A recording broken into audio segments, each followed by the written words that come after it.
आलू के किसानों के लिए सीड ट्रीटमेंट के लिए सिजेंटा कंपनी ने अपना एक नया प्रोडक्ट लॉन्च कर दिया है, जिसके बारे में आज की इस वीडियो में हम आपको बताने वाले हैं विस्तार से।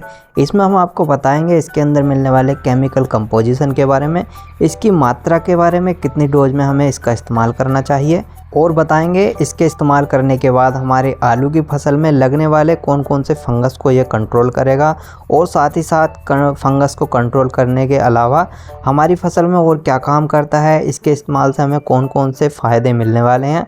आपको इसके बारे में पूरी जानकारी विस्तार से इस वीडियो के अंदर मिल जाएगी, तो वीडियो को देखें लास्ट तक ताकि आपको पूरी जानकारी अच्छे से मिल सके। तो चलिए शुरू करते हैं बिना देरी किए। दोस्तों, सिजेंटा कंपनी ने आलू के सीड ट्रीटमेंट के लिए वाइब्रेंस प्रीमियम के नाम से अपने एक प्रोडक्ट लॉन्च किया है। इसके अंदर सेडाक्सान 3.70% प्लस फ्लूडायोक्सोनिल 4.6% FS फॉर्म में आपको देखने को मिलने वाला है। FS यानी फ्लोवेबल कॉन्सेंट्रेंट फॉर सीड ट्रीटमेंट, यानी ये फॉर्म स्पेशल सीड ट्रीटमेंट के लिए होती है। आपने इस फॉर्म को थाइमोक्सेम 30% FS में भी देखा होगा, और एमिस्टोप्राइम के अंदर भी यही फॉर्म आपको देखने को मिलती है।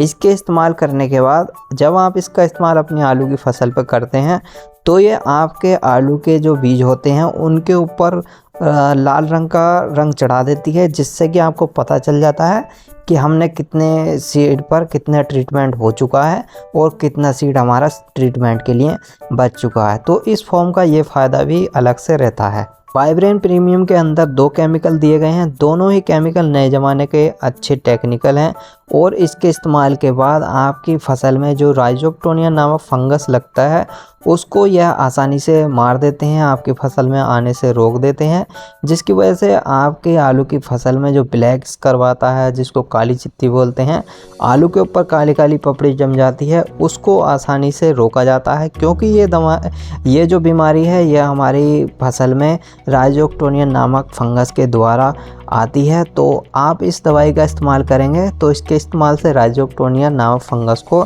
ये केमिकल आसानी से कंट्रोल कर लेते हैं। और इसी के साथ साथ जब आप अपनी फसल में इसको लगा लेंगे तो देखेंगे कि आपकी फसल में जो जर्मिनेशन होता है वो एक साथ निकल कर आता है, और आपके जो पौधे में जो आलू निकल कर आते हैं उनकी संख्या ज़्यादा आती है, आलू में चमक बढ़िया रहती है, और जब मार्केट में आप बेचेंगे तो उसका रेट भी आपको अच्छा देखने को मिलेगा। इस्तेमाल करने का तरीका, तो अब बात करें हमें इसका इस्तेमाल किस तरीके से करना चाहिए। तो जैसे ही हम मील से अपने बीज को निकाल कर लेकर आते हैं तो उसको पहले हमें किसी छाँव में अच्छे से फैला देना है, और उसके अंदर से जो गले हुए आलू होते हैं उसको बाहर निकाल देना है। उसकी छटाई पहले कर देनी है। अगर आपका सीड मोटा है, जो बीज है आलू का साइज़ ज़्यादा मोटा है, तो उसके पीस भी आप कर सकते हैं। पीस करने के बाद भी आप इस दवाई का इस्तेमाल कर सकते हैं। पीस करने पर भी इसके ऊपर कोई दिक्कत नहीं आने वाली। तो जैसे ही आप अपने बीज को किसी छाँव में फैला देंगे तो उसमें से जितने भी सड़े गले आलू होंगे उसको अलग कर देंगे। उसके अगले दिन इस दवाई का इस्तेमाल आपने डिप करने के लिए इस्तेमाल में लेना है। डिप करने के लिए 400 ml दवाई का घोल आप 4 से 5 लीटर पानी में बना लें। इसका 4 से 5 लीटर पानी में घोल बनाने के बाद आप डायरेक्ट उसको सीड को सीधा उसमें डालकर निकाल भी सकते हैं, और अच्छी तरीके से फैलाने के बाद आप किसी मशीन में, जो बैटरी वाली मशीन होती है स्प्रे की, उसमें इस दवाई को डालने के बाद ऊपर से इसके ऊपर छिड़काव भी कर सकते हैं। एक बार छिड़काव करने के बाद एक बार हाथ निकाल दें। जब आपके आलू की पलटी हो जाएगी तो फिर दोबारा से एक बार और इसके ऊपर आप इसका दवाई का छिड़काव कर दें। इस तरीके से आप अच्छे तरीके से आप अपने बीज को सीड ट्रीटमेंट कर सकते हैं। तो जैसा कि हमने इसके 400 ml दवाई का घोल बनाकर छिड़काव करने या डिप करने के लिए बताया, तो 400 ml दवाई का छिड़काव आप अपने 1000 किलो सीड या फिर 1 टन सीड के लिए इस्तेमाल कर सकते हैं।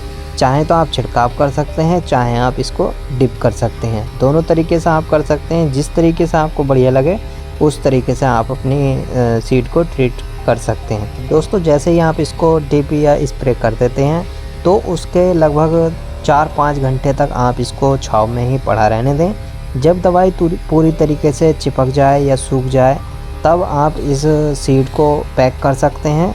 या फिर सीधा आप इसको बुवाई के लिए ले जा सकते हैं। तो फाइनली दोस्तों यही था आज की वीडियो में। कैसी लगी आपको छोटी जानकारी अच्छी लगी हो तो वीडियो को लाइक करें, चैनल को भी सब्सक्राइब कर लें। मिलते हैं किसी और वीडियो में किसी और नए टॉपिक के साथ, तब तक के लिए जय हिंद दोस्तों।